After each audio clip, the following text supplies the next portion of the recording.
Hey y'all, this is Cyndee. Before we get started, I need to let you know that my Instagram account has been duplicated by someone trying to run some kind of a free money scam. So if you are getting a friend request from me, please do not accept it if they only have 6 followers.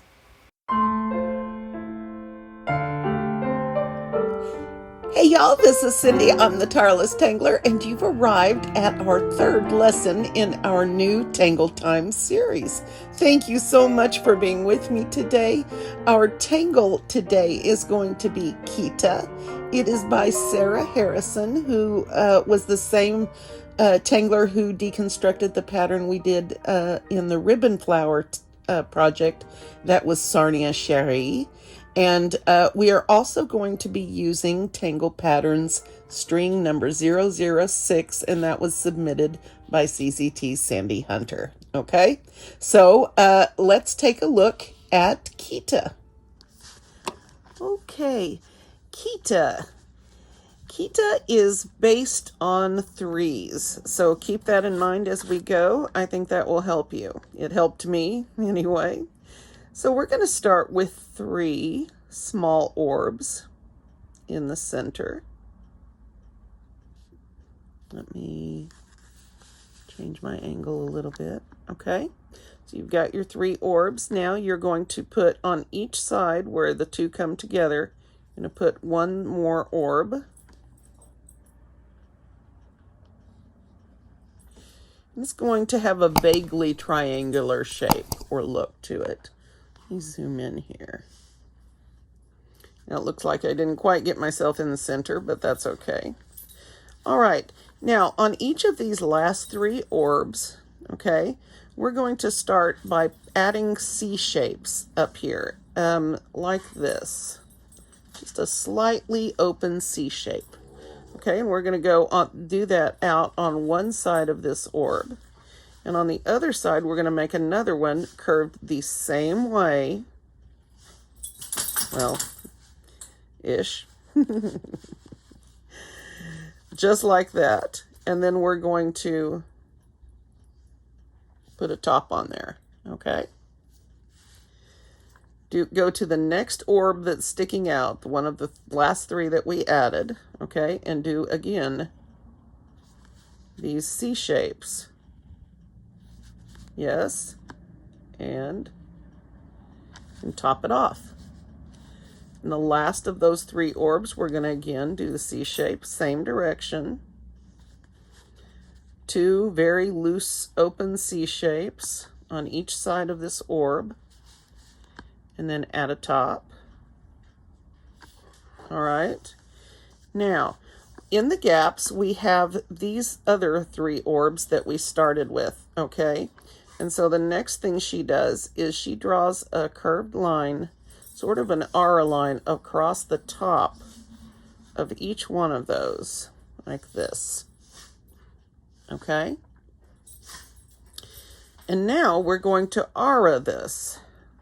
Each of these leaves or petals or little C-shaped things is going to get an aura around it. It's going to start and stop on, oops, sorry, Simba's in the house. It's going to start and stop on these curved lines. So you can see each of these builds in threes, uses the threes that it has done before. And it's very methodical. Sam, I'm in the middle of something now, buddy. Come on, up. Come on, up. Here. Buddy, I'm right in the middle of an explanation. You're embarrassing me in front of the people. Come on, here. Good boy, down. No, I don't need your head in my lap, bud. That's my good puppy. Are you needing some attention? Does Simba need some love? Simba's in the house. Simba love. Simba's in the house.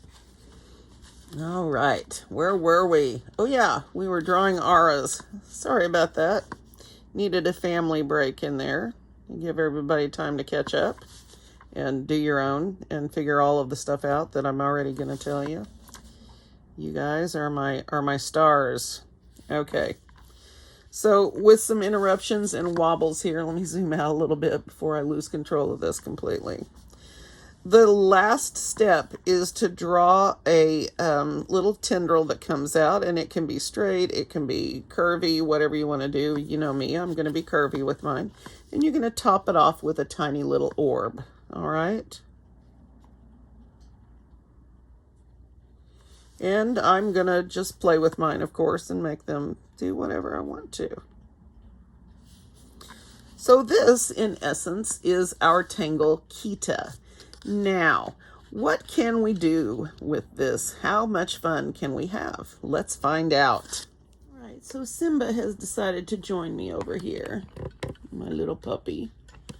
He is feeling very needy emotionally, apparently. For some reason, he is needing some extra special love.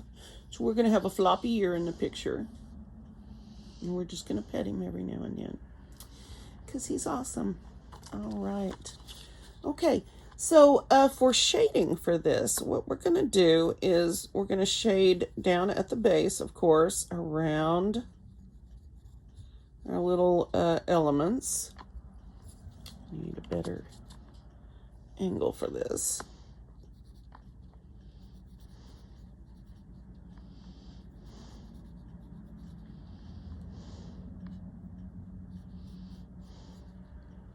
Just do some defining with your pencil. Just, you know, where these orbs or things overlap, you want to add a little graphite there. A little graphite down at the base.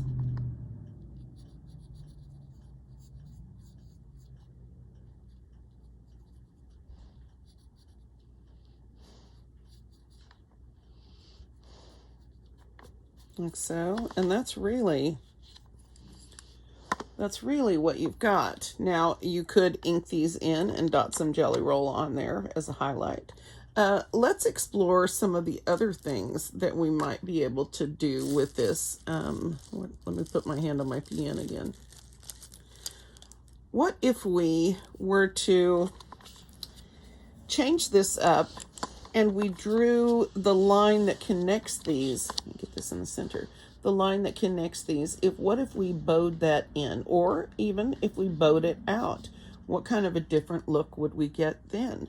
What if we inked all of these little orbs in and dotted a little bit of Jelly Roll in? What would that do? What if we did what Linda Farmer did in one of hers and put these little flower flicks in? She called them veins, but I knew what she meant.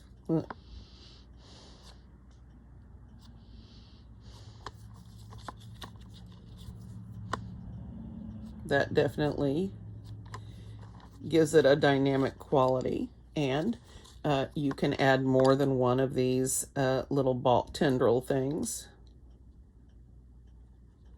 if you wanted to busy it up, which I actually like that. Just put them in however you want to, or you could put them straight out, a little bit more standard, like this. But you can see just changing up a few of those things might be a very interesting way to go, and probably some things that I will try on my tile. But I want to give you the standard version of this. It's quite simple to draw. However, I did have a bit of a learning time while I was learning to draw this, figuring out that you have to put these on either side of these orbs, that kind of thing, and this little aura line in here. So you have to kind of pay attention to it. So let's get out a tile and see what kind of fun we can have, because, you know, I'm thinking zingers and fescues and all kinds, mucas and all kinds of fun things might show up in our tile today. So let's get started. All right, I have gone ahead and drawn in my borders around the edges here. They're pretty straight, or at least what passes for straight in my world. All right, and so now for this string number, is it 6? Yes, number 6. All right, and this is by Sandy Hunter. And so we're going to start on, let me get this down where you can see it okay. We're going to start on the bottom a little ways away from the corner, Okay, we're going to draw a big loop. I'm going to almost touch or touch there. Okay, let me zoom so you can see. Big loop. Okay, then we're going to go up and over and touch or almost touch. And draw another one. Now, mine does not look exactly like hers. Yours is not going to look exactly like mine, and that's okay. Basically, we want the two loops and a big curvy line, okay? And little differences don't matter. Yours is going to be different than mine anyway, so it doesn't matter if your string is a little bit different or off or whatever. I think this is probably supposed to be a little bit higher or smaller, but again, it does not matter. A string is just supposed to be a guideline or a suggestion, and so we don't need to get all wound up about it, okay? So now I'm going to take my, let's see, I'm going to use my 01, and I may change it out for a PN at some point, but I think I'm going to start with the 01. And I'm going to start my center orbs over here in these little crossed spots. So I'm going to put an orb here and one next to it and my third one there. Then I'm going to go to each side and draw in another orb. This can be the same size or smaller, just use your creativity. So on each side I'm going to add one more. We're going to end up with a lump of orbs that sort of looks vaguely triangular, and that's cool. Now, each of these last orbs that we drew, these 3 orbs right here, we are going to use to create our petals. Okay. All right, so I want to decide now if I'm going to honor my borderline or if I want to peek outside of it. And you know me, I like to peek outside of those things, so I'm going to make my first curved C shape. Like this, okay? I'm going to bring my second one in right there on the other side of this orb, okay? I'm going to turn my tile and go to this next orb and do the exact same thing, okay? So, C shape, and I want my C shapes to turn the same direction. I'm going to make this one big, all right? Like that, and then I'm going to go around here to the third one. I'm going to make these C shapes again. And let's do this. Now, I have intentionally made these large, and I've intentionally encroached in this area, and that's all right. Remember, the strings are for guidelines. All right. Now, here I come to the first opportunity I'm going to have to mess around with this tangle or change it up or something. And so I think on this one, I'm going to, instead of bringing my tops straight across, I think I want to dip them, put a little camber in them, just an ever so slight curve in. I think that's going to make a cool thing look.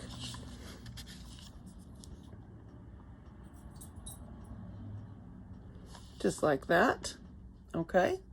Then the next step again is to aura each of these orbs that we did not draw petals around. And there are 3 of them, yes? Okay, next we are going to aura each of these leaves. Now I'm going to have to take my time.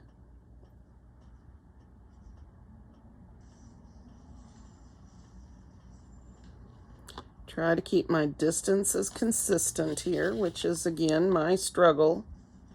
And I will do this like this and then meet those up. All right. Take your time. Just follow the curves of the lines that you're auraing. Trust the pattern. The pattern's going to work. Just work it.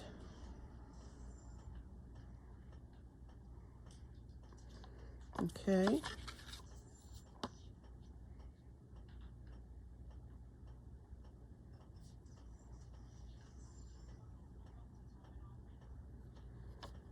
Okay, that might have been a little bit crazy, but it's going to work. And then one more.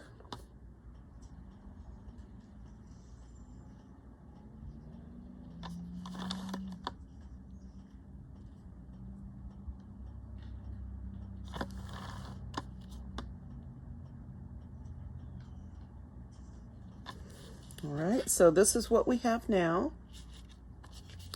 Now I'm going to add my little inside elements, and I'm going to make sort of stylize mine. I want to put a little curve in there, and I'm going to put more than one. And just let them look how they're going to look. I really like that.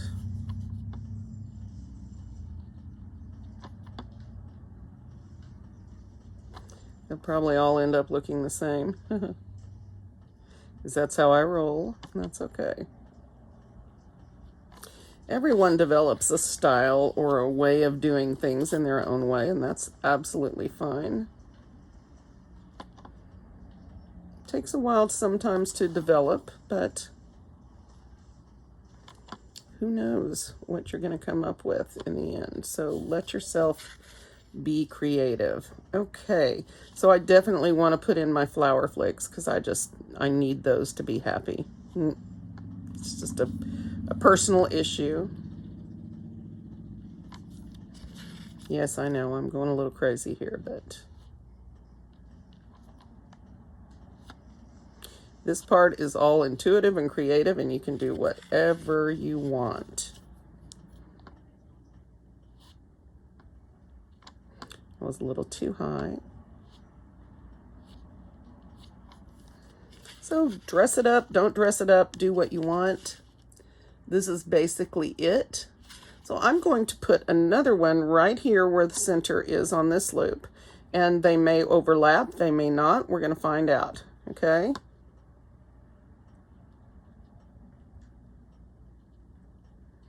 And I can make it the same size, or I can vary it. It looks like I'm going for about the same size here. I put my 3 orbs to begin with, and then add another one on each side. And I'm going to draw my petal shapes, or my C shapes. And this one I'm going to make them bow out, just because I can, and I want to see how it looks. It might be interesting.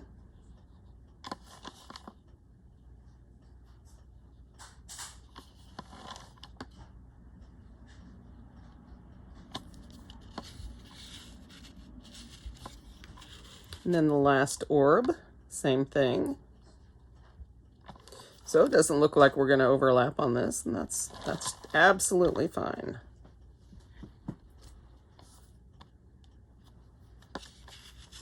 All right, so next step again is to aura this orb on the inside that we didn't use for petals. And then we are going to carefully aura the outsides. Remember, an aura is just a line that runs parallel to one that you have already drawn. And it can be difficult for some people.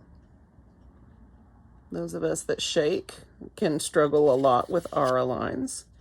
And so I encourage you, as I encourage myself, to give yourself a break today. Be kind to yourself. You guys can always tell the days that I do, that I have counseling, can't you? So I'm all pumped up about the kindness. All right. So some careful auras.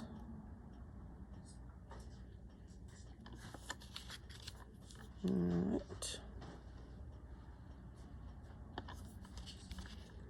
Okay, and now I'm going to put in my little curvy little, I don't know, tendrils. Let's see if I can draw that backwards. Still have it look cool.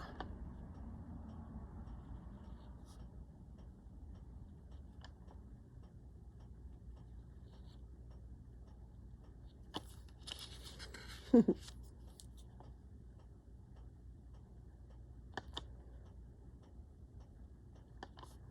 don't know why I bother to put in border lines. I almost never use them. All right, so am I going to put any flicks in these? Fewer, I think.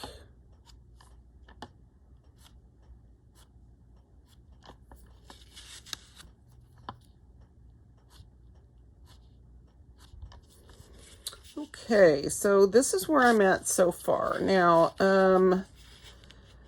I may, let's see, do I want to put another one in up here? I think I do. Do I want it to be smaller, larger, or the same size? Let's just start and see what happens. I think I'm making these a little bit smaller. I think I lost my place here, but that's basically it. Oh, now I'm really going off the path here. What if we do something like this and really change those lines up?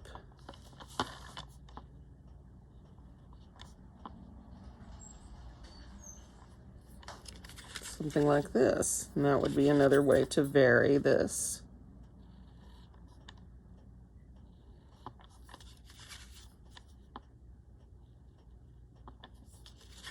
Something like this. It's kind of weird looking, but okay. Then I'm going to add my little short auras first.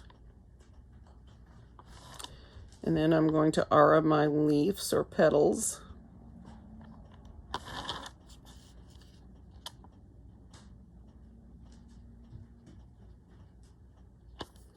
Nope.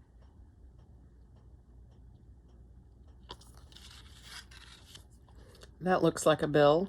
You know, we could put some of these coming out of here. That would be fun.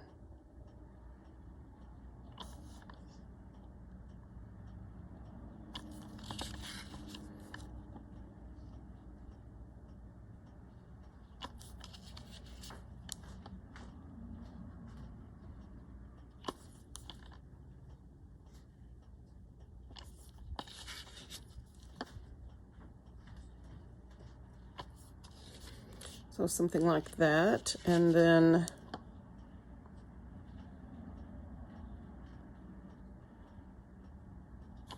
on this one I did it like this.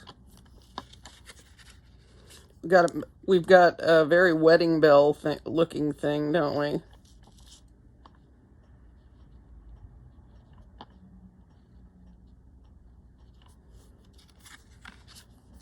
I don't know what I think about this one.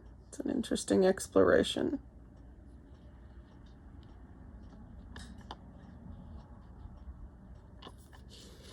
All right, and then what if we did something just a tiny bit different? And we put something down here that sort of makes it look gathered in here. You know what I mean?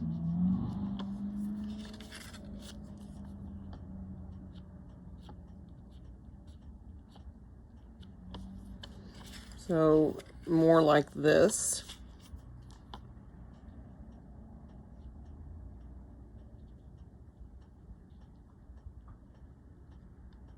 Okay. All right.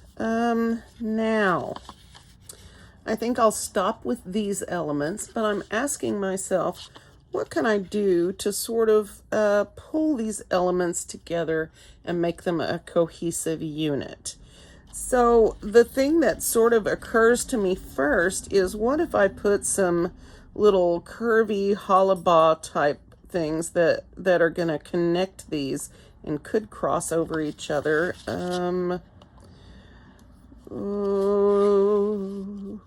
We could do an aura around all of it, either around all three together or around each individual one, including these, would give them, that would give the aura quite a bit of interest there.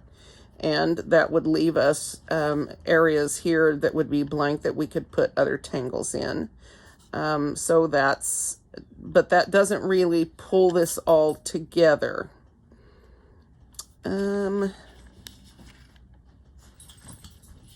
Are they here already? Okay, so what I think I would like to try here is I'm going to do a loose aura. I think I'll start around this element right here.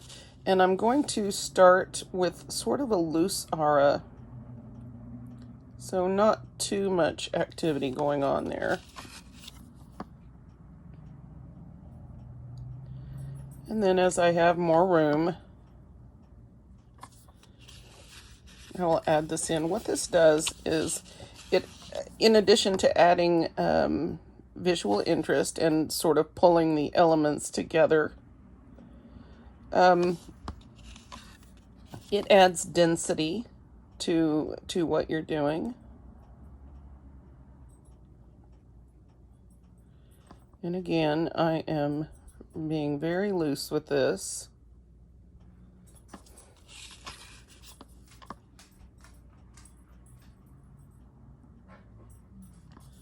Hopefully I'm where you can see it and I'm not causing the camera to refocus. I have been learning some lessons. It's hard for me to get out of the habit of moving my hand around and leaving it sort of stationary. So I guess as I went along, I decided to go ahead and keep these elements separate, but to aura around. Now I'm not being as exact with my interpretation here, but I am, you know, adding to it. So let's see what happens when we get finished with all of these.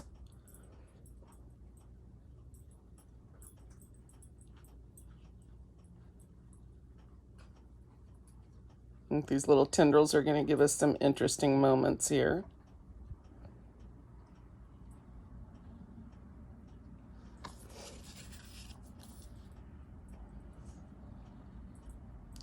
This is not meant to be a tight, exact aura. This is just me sort of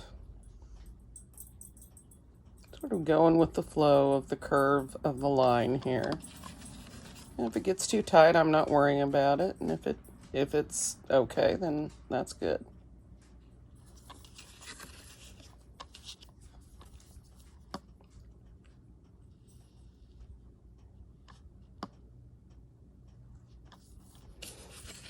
I'm doing it again, aren't I?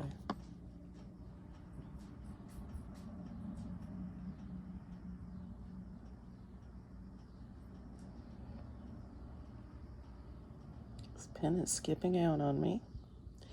I'm going to need to change it.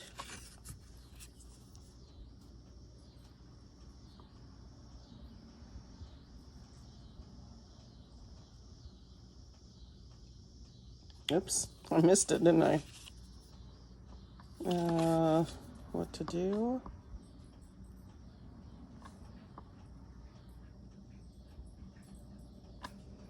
Just make a little curly Q there. Okay. Let's do one more. This one might actually be very interesting. All right.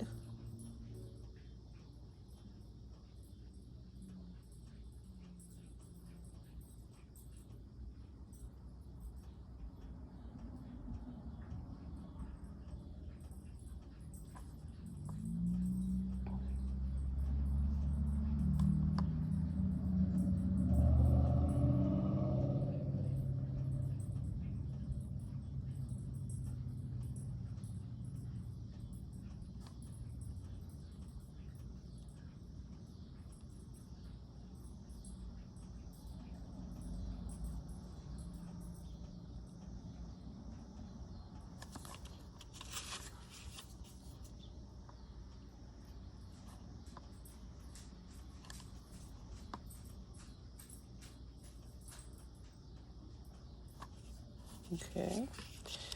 So now we have this, which is cool. And I'm going to consider how to treat my extra areas. I definitely want to use something organic that will sort of grow out because these flower patterns are basically organic. So we could put in zingers all in here, and that would be very cute. I'm thinking. Or we could do something really fun. I'm going to show you guys something really fun. I've got to change my pen out. This one is running out of ink. Luckily, I have a good supply now, thanks to you guys. Okay, so next, I am tempted to sort of treat this like I do the embedded letters. And I'm really wanting to try some rounding in my little corner areas.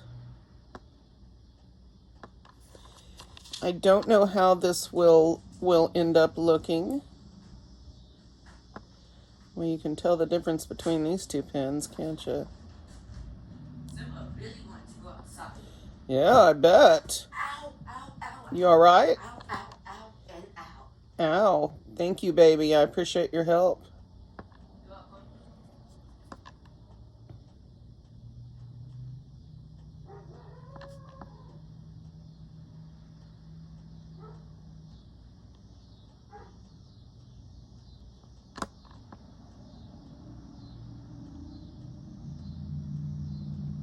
I'm not trying to go over all of my lines like this, but these were especially light and sort of iffy, and I don't like iffy lines. I like bold lines.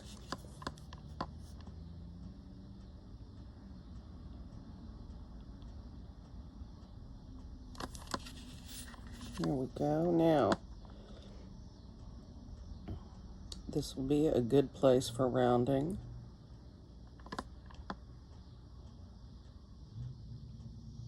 When you have a place like this where there might have been a rounded corner, but there isn't one, then you can draw that in and sort of do that in your extra space. Nothing wrong with that.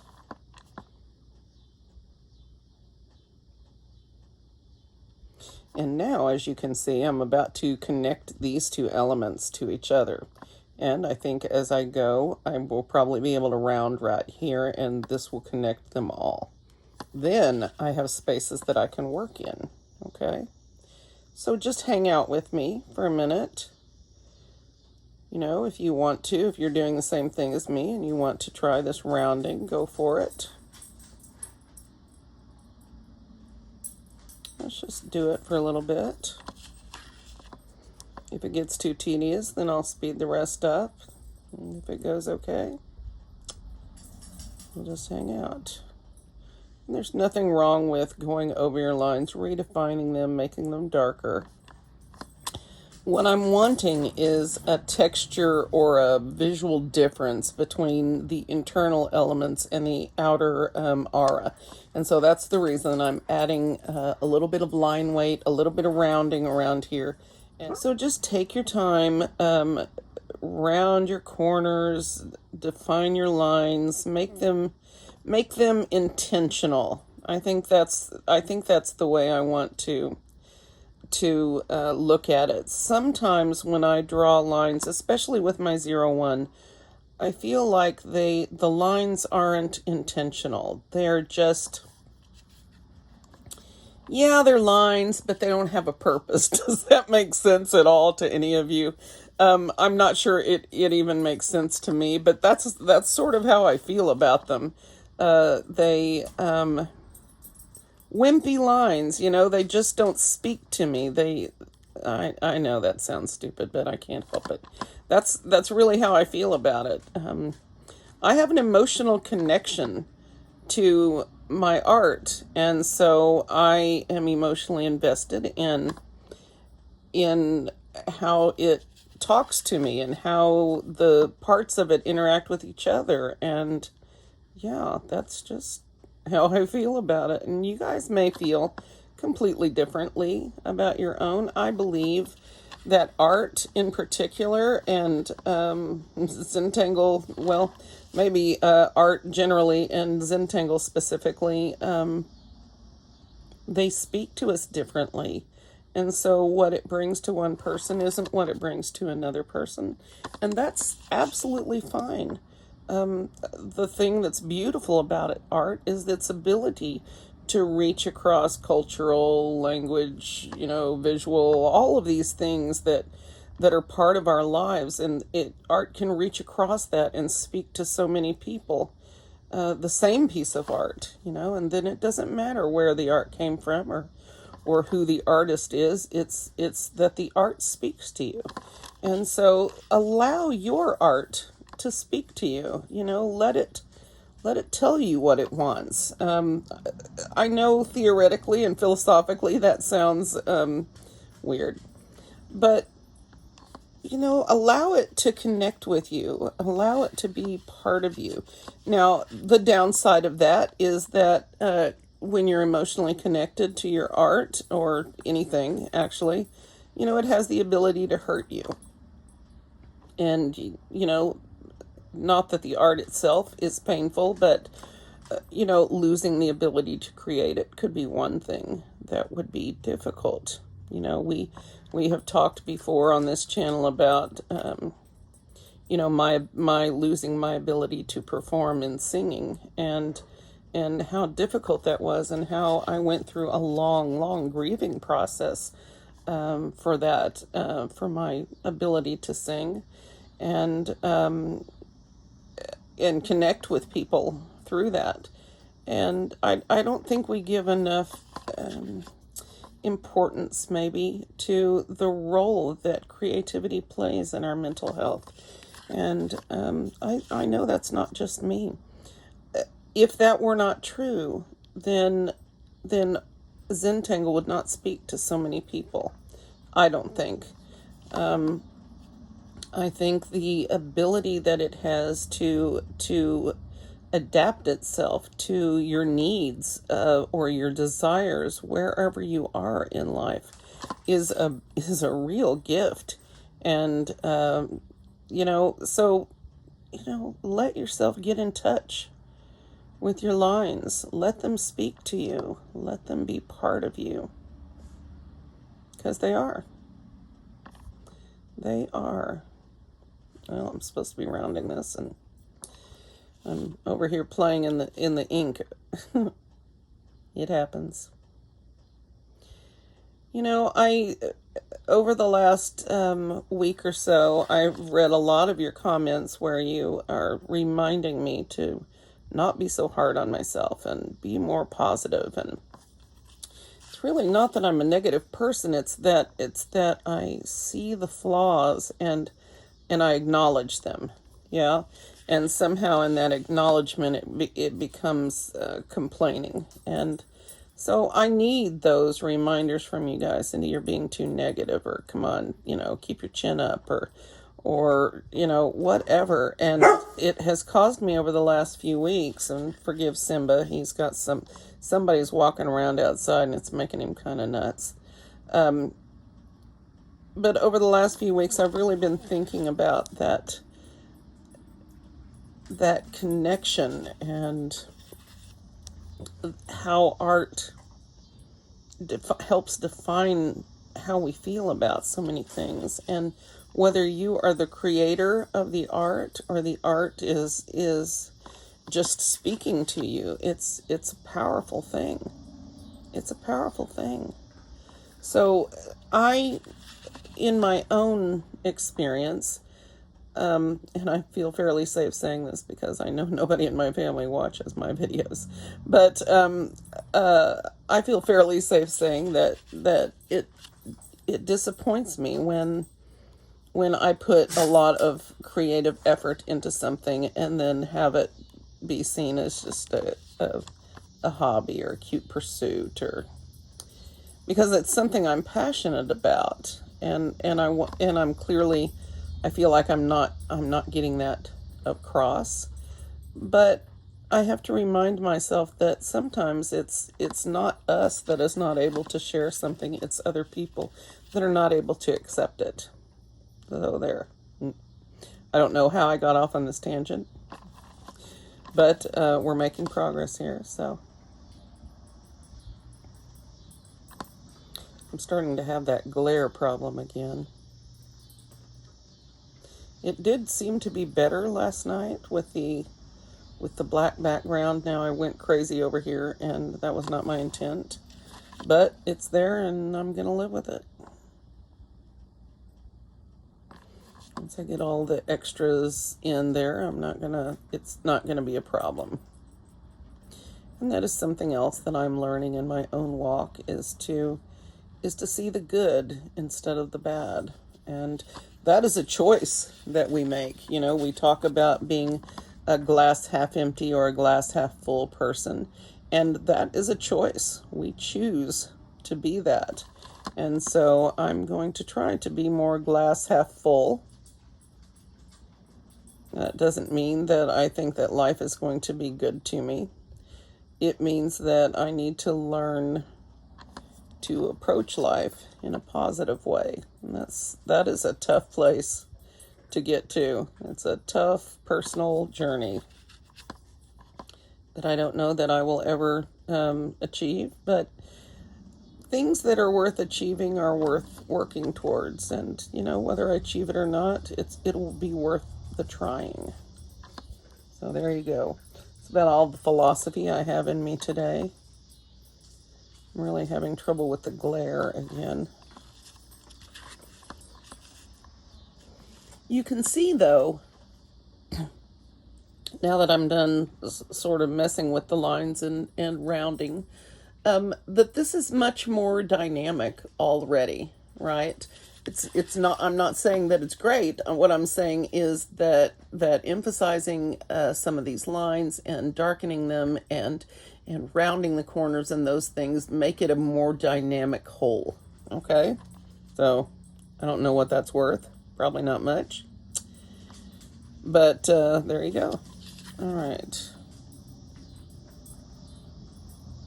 I love how when I start these kinds of things, I mean to start very subtly, and by the time I'm done, you know, I might as well have a magic marker out here and just... Oh well, if it makes me happy, then it's good enough. And it makes me happy, so it's good enough. All right.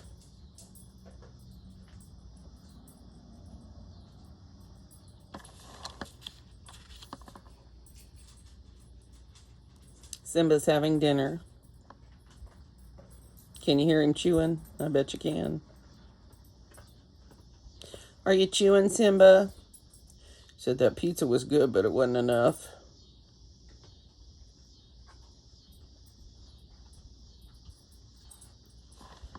Okay, slow down. I'm not gonna sing. Not gonna sing. There's no telling what it'll be.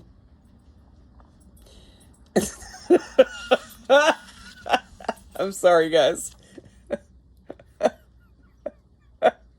I'll share in just a second. Let me get my breath.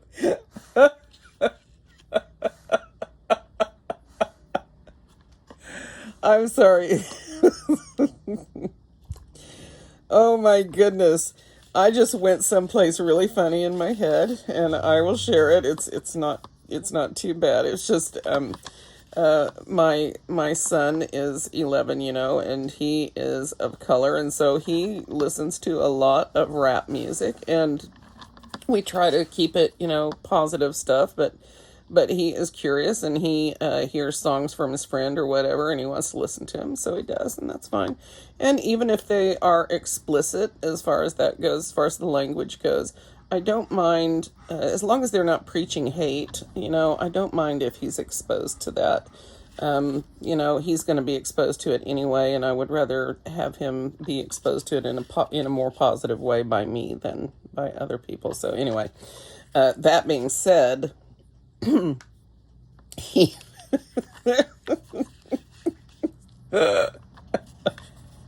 so I was saying I won't sing, right? And because you never know what's going to come out with me, and the next thing that popped into my head was one of those explicit songs that he has been listening to, and I it almost came out my mouth. Get low. And the very idea of having that on this channel with this audience, just horrible. It's horrible. Oh, forgive me. I think that's so funny. And please forgive me. For my whole life, I was raised by really the best mom in the whole world. And but she was very much a churchgoer. She's very religious, very dedicated, and one of the few Christian people that I have ever known that really truly walked what they believed. Their life was what they believed God would want for them. And so I was raised to be very, our religion was Nazarene as I was growing up, and which is an offshoot of the Methodist Church, which again is pretty low key and staid and dignified and all of that stuff. And so when I was growing up, I really struggled with this because what I am not is staid and dignified. I am not that person. And if you guys have watched me much, then you know this. I'm can be pretty irreverent. And it's not that I am not, a good person or whatever. It's that I've always been one to push boundaries, always one to resent authority, always one to rebel a little bit. And so growing up, I pushed my boundaries and rebelled and did my thing. And so I tend to be, for someone who's 58, which is my age, there you go. I hid it for many years, and now it's, there's no hiding it anymore. I'm wearing it on my face. So for most of my life, I always felt a little stifled, because, for one thing, I respected my mother very much, and I respected the person that she was, the Christian woman that she was, and I've never respected anyone as much as I respected my mom when she was alive, and her sacrifices for raising 3 children by herself. So when I was growing up, I was always wanting to rebel and do my own thing, and so I have a pretty strong wild side, I guess, is where I'm trying to get with this conversation. Boy, I got off topic here really badly here, but we're just rounding and doing our lines. Who knew you were going to get my life story? So I always try to dampen that side of myself that is such a rebel and wants to just say what I think and be kind of, naughty sometimes and wild and crazy. And that's who I am. And, I have had to learn not to apologize for who I am and how I do my life. That was a stifling thing for me, and something I have had to, through therapy, figure out, that the person that I am is good enough. It's good enough and right enough. It's who I am, and there's nothing wrong with who I am. And that is such a tough lesson to learn. I the fact that I'm 58, I'm still trying to learn that. Yeah. So, so what makes that tickle me so much is that such a typical thing for me to do, to want to, go on the wild side, get down and dirty, say things that are, let's face it, I'm frequently inappropriate when I talk about stuff. I just, I'm old enough to where I should be able to say what I want, yeah. So anyway, so when I think of stuff like that, it makes me laugh because it reminds me of my mom and reminds me of the way she would purse her lips when she disapproved of something. And so that whole thing just tickled me because in my head, as soon as I said, I won't sing to you, Dave, because you don't know what's going to come out. The next thing in my head was, get low, get low, get low. So I'm sorry. Sorry, that was a long conversation to express absolutely nothing. All right. So we just killed 20 minutes there. Oh, I'm still giggling. All right. Well, at least I got a belly laugh out of it, and you guys have probably turned off the sound and put on your music now, so I think we've all won here. Now, I have a very clearly defined area where I can place other tangles, right? So that was kind of slow, and I may take that whole conversation out, but some of you will probably enjoy that. So some of you are just masochists and you want to be hurt, don't you? All right. So now we can embellish, add orbs. So like right here. So orbs would be perfect in here, right? So let's fill it up, call it tipple, and ink the rest. This will make this middle section look much more dense, which is going to make me happy. And if you like it light and airy, then don't do it like this. You know, do your own thing. I always preach that. It is your art. You cannot do it wrong. It's your art and you can't do it wrong. There are no mistakes. Do whatever you want. If you want to put color on yours, put color on there. I am specifically choosing not to add color, and you guys know why. It's just too time consuming right now. That doesn't mean I won't pick up a colored pencil here and there and do something fun, but all right. So now, do I want to put more orbs over here, or do I want to put a fill of some kind? Something organic is what I think is really going to look nice. I think I will. What else could we? Oh, I know what I want to put in here. Let's put some garlic clove in here. So if you guys don't know, garlic clove is done with an oval shape, right? And you just draw your oval shapes in wherever you want them. They can be really small if you want. And this is, again, one of these ones you can fill with orbs, right? And then you're just going to fill this with lines. Start with the center line, and then go out to each side. And for those of you who are like me and you shake, this is the perfect pattern for you. No matter how weird your lines are going to be, if you pack them in there nice and tight, even on the small ones, it's still going to look really cool when you get done. Yeah. See? Doesn't that look cool? And my lines are terrible, right? So yay us. All right, so let's put some more of these in here, and you can put them in however you like. And I love this organic fill. It's very relaxing for me. And I just leave a little sparkle in that top one. Now, if you're a beginner and all of this is a little bit too much for you, it's okay. This one is going to be a little bit more complex, I think, than I originally intended, but I really enjoy doing these kinds of fill them up little things. I love the way it ends up in the end because it's really dynamic.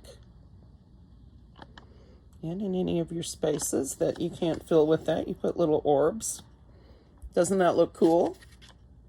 And this looks really cool. So, okay, let's put some more of these in. I'm just going to fill this whole area. Just put your wobbly lines in right on in there, and look, it does not matter. It looks very, very cool. And if you're going to take time to shade this, then it's going to look even better. Yeah. So the bigger these are, the worse I tend to do on them, but the little ones are perfect for me because my wobbly lines just fit right in.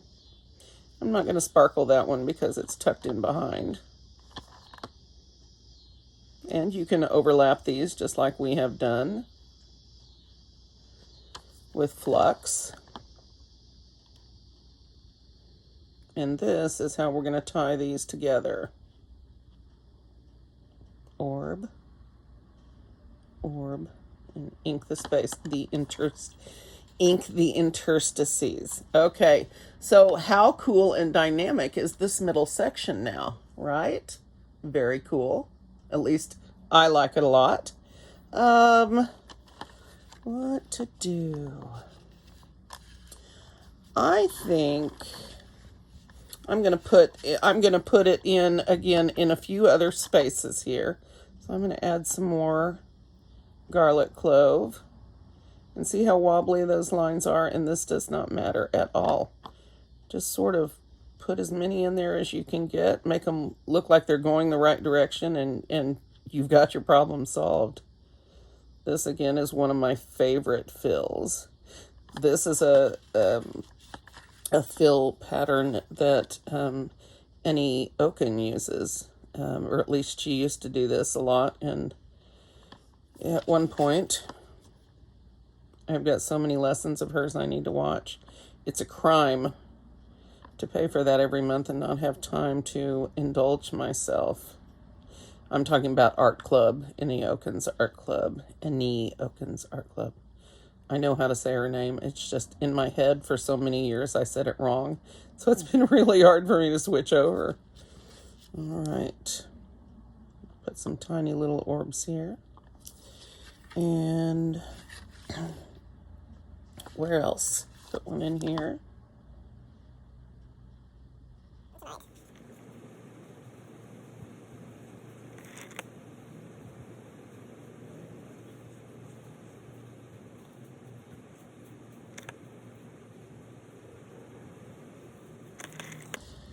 Oh, I like that a lot.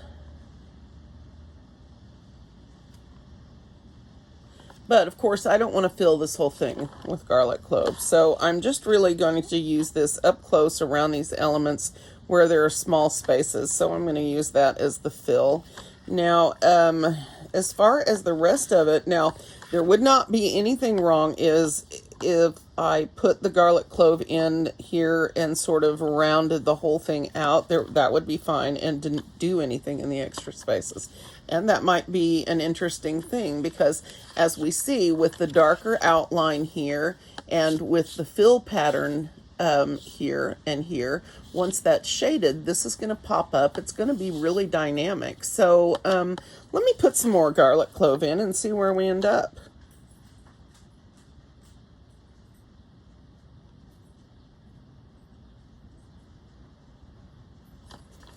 See, that other micron, that other 01 would not have been able to survive this. Oh, well, guys, we have got another thunderstorm going on, so if hopefully this video is not going to be late.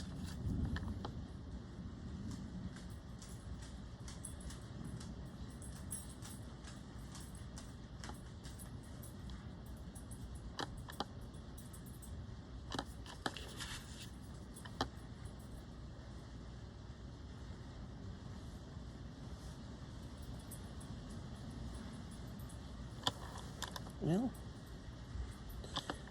whew. I'm not good at those. And that's okay. Can't be good at everything. Not as excited about this section as the others, but that's all right. It's going to be okay. All right.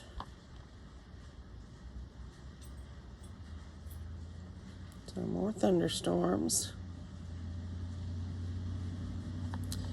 I have to think about our friends in Texas, Caden and Tasha. We're down there in the Gulf. They live in Houston.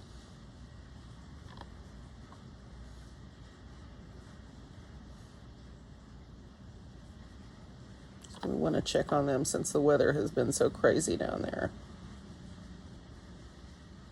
Oops, did not mean to do that.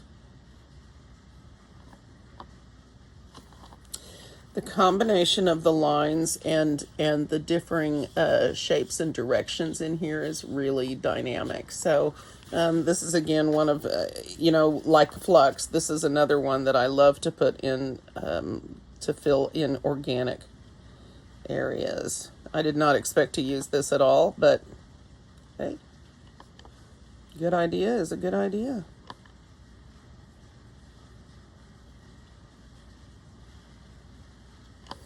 And again, you can see the shaky lines do not matter here.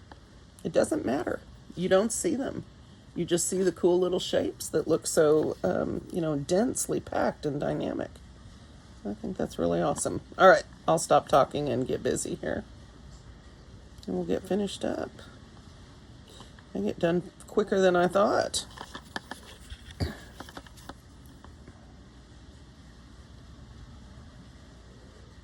Just draw in your 2 slanted lines, your little oval shape, leaf shape,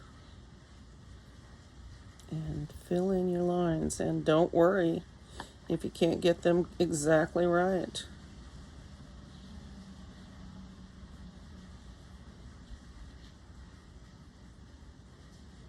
You might need to redefine your lines between your elements, but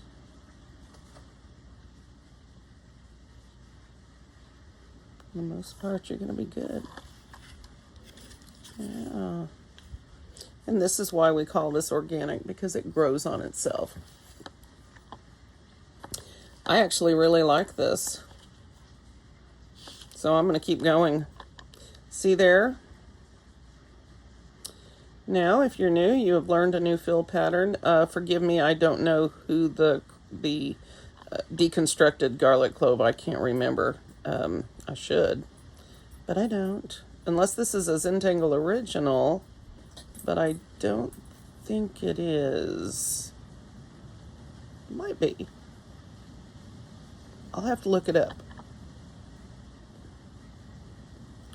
When I put this in editing, then right now you're going to see a little title screen come up and say, Garlic Clove by whoever. Okay, I'm going to slip some orbs in up here. I may put another one everywhere, every now and then.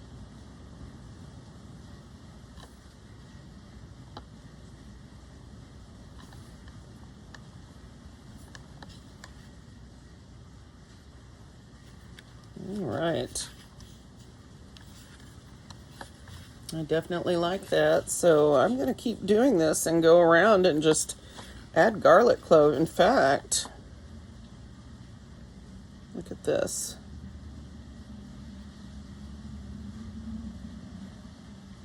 Look at me go.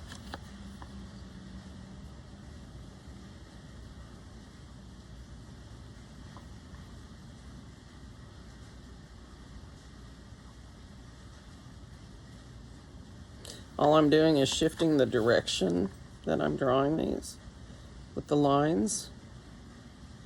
And voila, it's not quite as good as garlic clove, but it's pretty much the same thing. And it'll fit in a little bit better with everything. So there you go. Let your creativity go.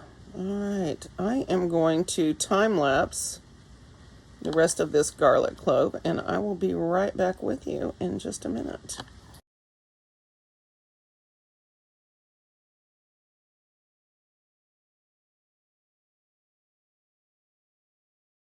And if you guys were not with me during the 100-day project and you like this fill pattern, then you should check out the 100 days video on African artist, because that is a pattern that uses this exact same technique, and it looks very cool and looks like you did a lot of hard work, and whether your lines are shaky or straight, it's going to look good. So some of you that shake like I do might ought to go and check that out. And that's in the 100 Days of Zentangle playlist for 2020. And it's called African Artist. And that is by CZT, Tina Hunziker. Look at who remembered. All right.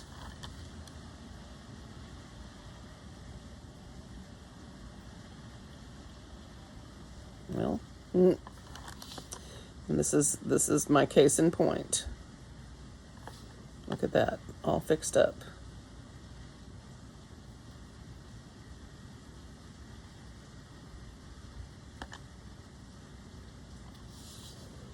And just like that, we have melded these guys together. And I don't have to do this all the way around. I can stop whenever I want to.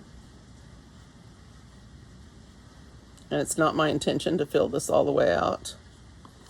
I'm just going to give this a hint here and there. I won't do any on the outsides of these. I think I'm going to keep this to the center.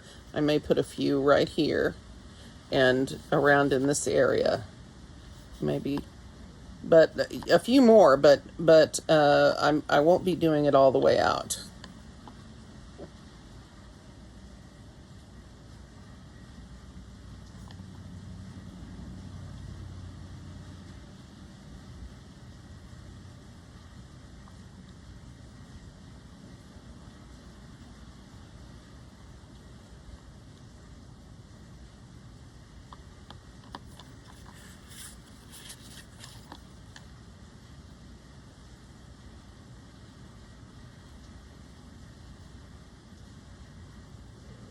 Can you guys hear the rain?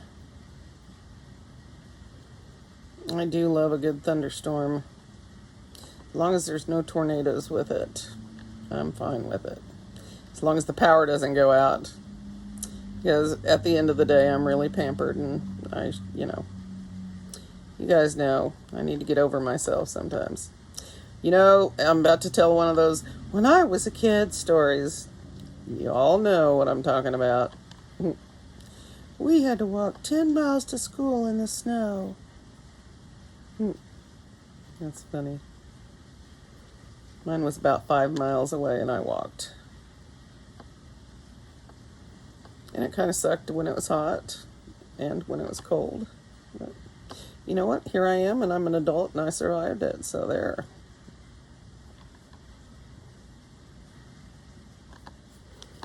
Okay,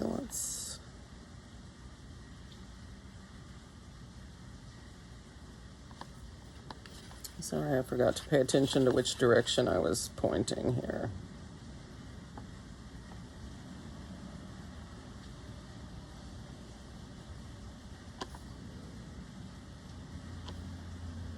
Like that. I'm sort of bring that in that direction. And we'll leave that. Just a few here.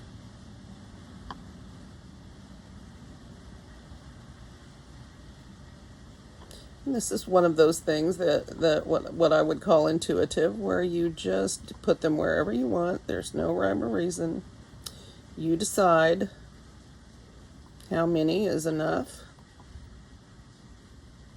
You decide where they go, what to point them. If you get some going the wrong way, just put a few more in, go the way you want. And try to be very relaxed with it. This is one of the things I love about Zentangle is doing this type of thing is very relaxing for me. And when you get finished, you've put effort into it. It's not that, but it's been very relaxing effort. And to have something come out that looks this cool is pretty neat.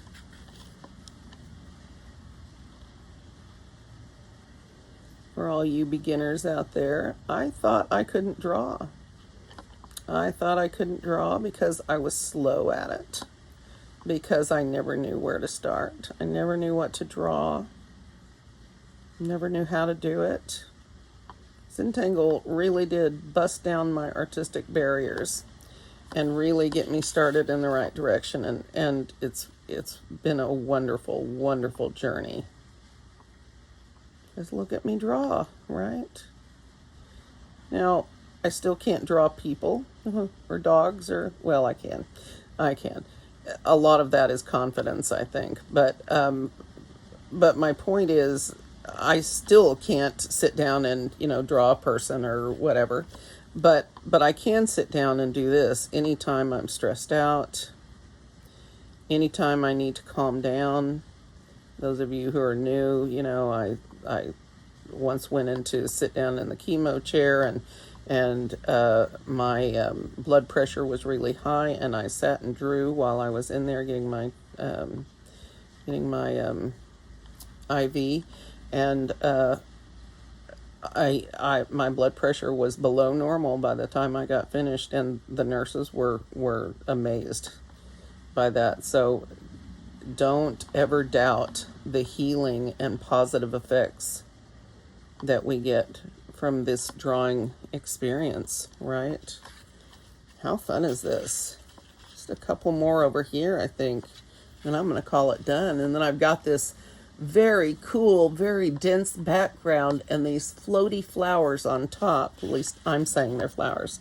And aren't you glad we drew that extra R around here? I know I am. Just going to put a few here for sort of embellishments.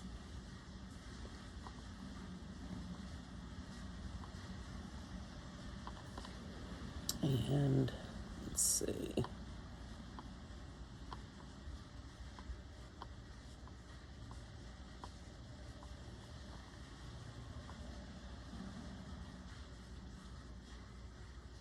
There.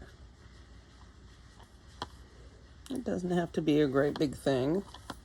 Just be a hint.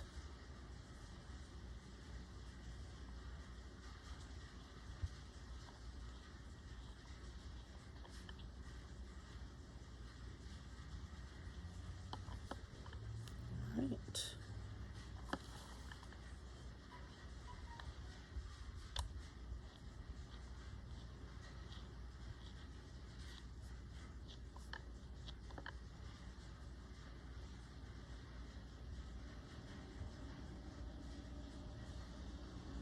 And if some of these get too small or too inky, you can always dot a little bit of jelly roll on there. Somebody left me a comment saying they didn't know what a jelly roll is. A jelly roll is a white gel pen that is made by Sakura of Japan. That's the same company that makes the microns. And it's basically a gel pen, but what it's known for is that it glides on smoothly and doesn't skip like a lot of the cheaper ones do. So there are a couple of versions of gel pens that you can get. The Uniball Signo brand is another good one. But I think the Jelly Roll is probably the brightest white. I think it's brighter than the Uniball Signo, but I haven't done a comparison in a while, so that's just a personal opinion. You know, you may feel differently, and that would be fine. All right, winding it up here. All right, now, whoa, what do you think, guys? Now, I probably, because it's me and I can't help it, I'm probably going to lift my stray string lines here. Now, you'll notice today that while I did use the string, right, the string didn't hamper me from doing what I wanted to here. It sort of helped me get my flower shapes set up, and then I just left it alone after that and didn't worry about it. So, and normally we don't have to erase them, but in this case it was all over the middle of these flower shapes, so it was bugging me. What can I say? What can I say? So again, shade around your middle sections here.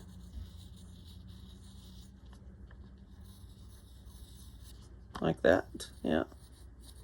I'm going to do a much better job, but I need to wrap up because we are way over time, of course. Then you're going to shade on the garlic clove all the way around these elements, right? Oops, not on them, Cyndee. So anywhere there is garlic cloves. Now, that doesn't mean I want you to cover all of them. What I mean is do your shading, your background type shading, you know, where you're darkening the areas where there would be overlap and that kind of thing. Now, if you're going to shade these individually, see if I can get close enough to see. You can shade around the elements. You can shade at the base and the tip.